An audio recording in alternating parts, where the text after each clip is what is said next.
2025년 4월 한국 최대 통신사인 SK텔레콤에서 약 2,700만 건의 유심 정보가 외부로 침해된 정황이 확인됐습니다.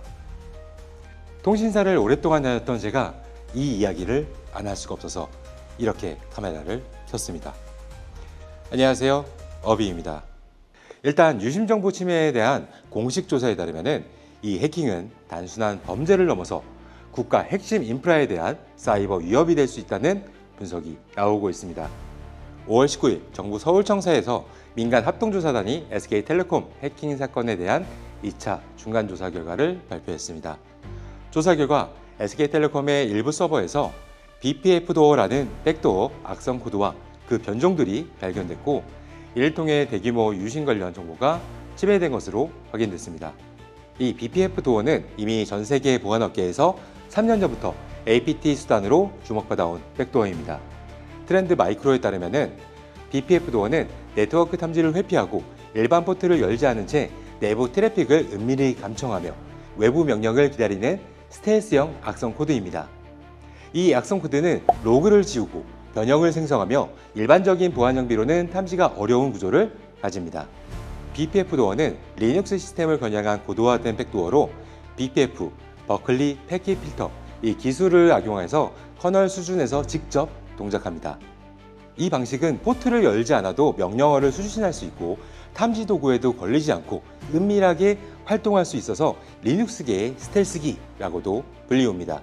무엇보다도 BPF 필터가 특정 바이트 시퀀스, 일명 매직 패킷이라고 하는데요. 이것을 감지하면 백도어가 활성화되고요. 이후엔 공격자의 명령에 따라서 포트 리다이렉션, 백도어 활성화 확인도 가능합니다. 이러한 고도화된 구조 때문에 일반적인 포트 스캔이나 해시 기반 탐지로는 식별이 매우 어렵습니다. 미국 보안기업 트렌드 마이크로와 PwC는 이 백도어를 중국의 해커 조직인 레드맨션이 사용한 것으로 분석했습니다. 트렌드 마이크로는 이 조직을 어스 블루 크로우라는 코드명으로 추적하고 있으며 국가 지원을 받는 APT 그룹으로 분류를 하고 있습니다. 이들은 최근 아시아 및 중동 지역의 통신사, 금융사, 리테일 업계를 집중적으로 노리고 있습니다. 국내 사이버 보안 전문가 임종인 고려대 정보보호대학원 교수에 따르면 이번 해킹의 목적은 금전적인 이익이 아니라 국가 인프라 마비를 노린 안보 목적의 사이버 작전일 가능성이 크다고 합니다. 중국 해커들은 주로 기간통신사, 금융망, 항만 등 국가 전략 자산에 장기간 잠복하면서 필요시 작동할 수 있도록 매직 패킷 명령어를 통해서 타격하는 방식으로 움직인다고 합니다. 처음 보도에서는 2,700만 명의 유심 정보가 털렸다는 이야기가 나왔습니다. 그러나 보안 전문가들의 분석에 따르면 이는 유심의 일부 식별 정보일 가능성이 높으며 IMEI 등 단말기 고유 번호가 포함된 임시 서버에 저장된 29만 명의 정보가 침해된 것으로 확인되었습니다. 임종인 고려대 정보보호대학원 교수는 IMEI만으로는 이 복제폰을 만들 수가 없고요. 삼성이나 애플 등 제조사의 시스템까지 뚫어야 하기 때문에 실제 피해 가능성은 매우 낮다라고 말한 바가 있는데요. 다만 이를 기점으로 해서 정부가 과잉 보도를 자제하고 체계적인 대응 강화에 나서야 한다는 점을 강조했습니다.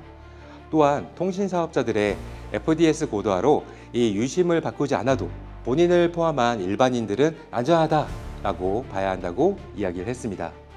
이번 사건을 단순히 SK텔레콤의 보안 실패로만 본다면 문제의 본질을 놓칠 수 있습니다.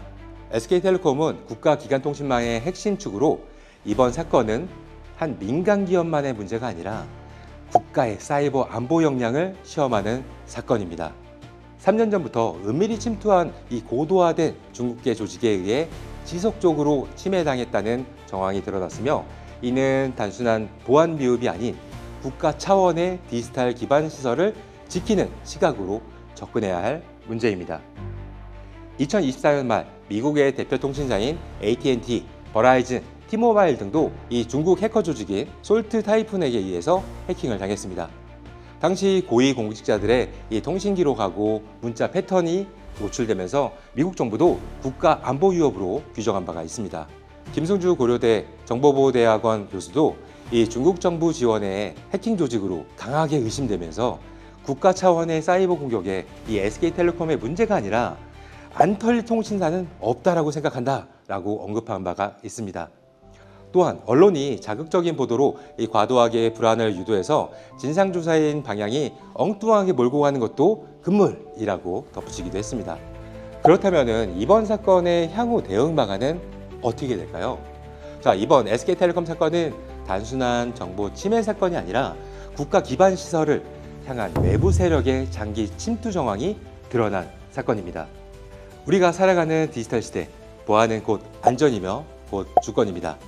우리나라도 미국, 영국 등과 같이 통신 인프라를 국가 인프라로 이해하고 국가 안보 차원에서 계획을 수립하고 민간 모두 적극 지원하는 노력이 필요하다고 생각합니다. 이제는 기업에게만 이 책임을 전가하는 방식이 아니라 국가 전체의 보안 체계와 대응 역량을 근본적으로 점검할 때입니다. 지금까지 어비월드였습니다. 감사합니다.